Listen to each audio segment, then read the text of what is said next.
Yo, yo, welcome to my channel. I'm Yovan Buha, Lakers beat writer for The Athletic. And today we're going to be discussing 5 reasons to be optimistic about the Lakers coming out of the All-Star break. Before we get into it, I quickly want to thank everyone who has supported the launch of my channel. It's been about 3 weeks now, and the response has been amazing. I really appreciate you all liking, commenting, subscribing, sharing, all that stuff. It's been a lot of fun. I am a one-man band, so I'm still figuring out my workflow, my rhythm, my schedule. But I appreciate you all for supporting me, for having some patience, and going along with me on this ride. If you're new to the channel, I hope you enjoy this video and consider subscribing. All right, now let's get into it. This is a story I wrote about last week for The Athletic, so you can check out the written version there. But I wanted to dive a little bit deeper on my channel. So reason number 1 to be optimistic about the Lakers is their new starting lineup. It took them 56 games, which is longer than it should have, but the Lakers finally settled on a good starting lineup of Anthony Davis, LeBron James, Rui Hachimura, Austin Reeves, and D'Angelo Russell. The Lakers are plus 20 in the 87 minutes that group has shared the floor, which is tied for the best plus minus among the 8 Laker lineups that have played 50 or more minutes. So here's some crazy numbers with this lineup. They've only played in 10 games together, and as I already said, the 87 minutes, but they've been available for 30 games. So if you look at Rui's obviously missed a bunch of time, D'Lo's missed some time, LeBron, AD and Austin have pretty much been healthy for the most part, but that group has been available for 30 of the 56 games, and they've only played in 10 of them. Now, when they play, the Lakers are 8-2 and 5-0 with them as the starting lineup. And looking at cleaning the glass, they're in the 74th percentile offensively and 52nd percentile defensively. Offense is where this group really shines, and they're living at the rim. 48% of their shots are coming at the rim, which is in the 99th percentile.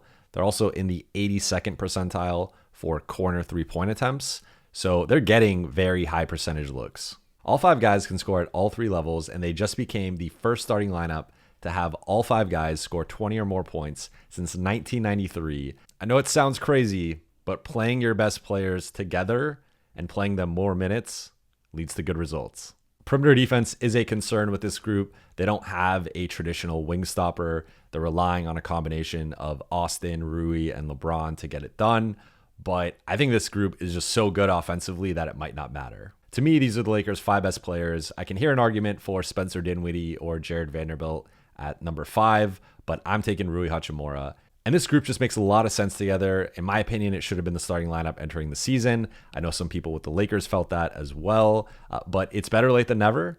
And I think moving forward, as long as they can stay healthy and continue to start together, this is a group that's going to give the Lakers a level of stability and consistency moving forward. Reason number 2 is LeBron and Anthony Davis. This is the healthiest they've been collectively since the 2019-20 season. And as we saw that year, they won the championship. I think you can look at their health in one of 2 ways. If you're a pessimist, you can say, hey, both of them have gotten injured in each of the last 3 seasons. They've each suffered injuries that have caused them to miss at least multiple weeks. And it's inevitably going to happen again, just waiting for the other shoe to drop. But if you're an optimist, I think you can look at it and say, hey, this is the new normal for this season, where up to this point, they've both managed their workloads well. They've both stayed relatively healthy. I know LeBron's dealing with the ankle situation and potentially could miss that Golden State game. But from a macro perspective, both guys have been healthy. Both guys have been available. And both guys are playing at all-star and all-NBA levels. The Lakers' biggest advantage in any elimination format, be it the playoffs, play-in, in-season tournament, is that they're going to have 2 of the best 3 players on the floor in almost all scenarios. And in some scenarios, they're going to have the 2 best players on the floor. This one is pretty straightforward to me, but there were no guarantees that these 2 were going to stay healthy to the level that they have this season. And there were no guarantees that they were going to produce at the level that they have this season. So the fact that, again, they've been healthy, they've been available, and they're playing at incredibly high levels, that to me is a reason for optimism. Reason number 3 is Spencer Dinwiddie. I think he's been solid off the bench. I think he has fit in well. He's provided some of what the Lakers have been missing in terms of an off-the-bench ball handler, playmaker, some of what they were looking for when they moved D'Angelo Russell and Austin Reeves to the bench at various points this season, something they've been missing with Gabe Vincent out of the lineup. So to me, Spencer, I think he's fit well next to Austin Reeves. He's fit well next to D'Angelo Russell, as Laker fans are very fond of. He's played next to them, and those lineups have been a bit mixed. But I think moving forward, he is someone that you can count on for a solid 18 to 24 minutes off the bench. He flashed in that Utah game some of his off the dribble scoring. In the Detroit game, it was some of his playmaking. He had 7 assists. So to me, getting this guy off the buyout market for a vet minimum contract is an incredible steal at the deadline for the Lakers, and one that I think will factor into their playoff run. Reason number 4 is the reinforcements are on the way, particularly on the defensive end. Right now, the Lakers are without their 4 best non-AD perimeter defenders in Jared Vanderbilt, Gabe Vincent, Max Christie, and Cam Reddish. All 4 players are set to be reevaluated this week, and I've been told that Max and Cam are both expected back shortly, including potentially in the Golden State game. Now, as I've reported multiple times, there is some internal pessimism about Jared Vanderbilt making his return. So after they reevaluate him this week, the Lakers have an important decision to make with regards to, are they extending his evaluation process for another few weeks? Are they clearing him and allowing him to start the ramp-up process? Or are they shutting him down for the season with season-ending surgery, or just saying, he's not going to be back in time?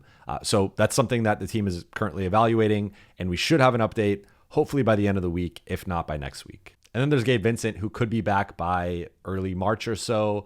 The Lakers are getting healthier. They are getting back some of the perimeter defense to balance out the offense. It is part of the reason why I'm a little bearish on the offense. Some of it's been unsustainable shooting, but some of it has also just been the personnel available, and we have seen these wild fluctuations within the Lakers' offensive and defensive ratings depending on which guys are healthy. So I'm really interested to see if they can finally get healthy for an extended period of time, even if it just means Gabe and Vando are still out. Like, what does the rotation look like? Are they prioritizing offense? Are they prioritizing defense?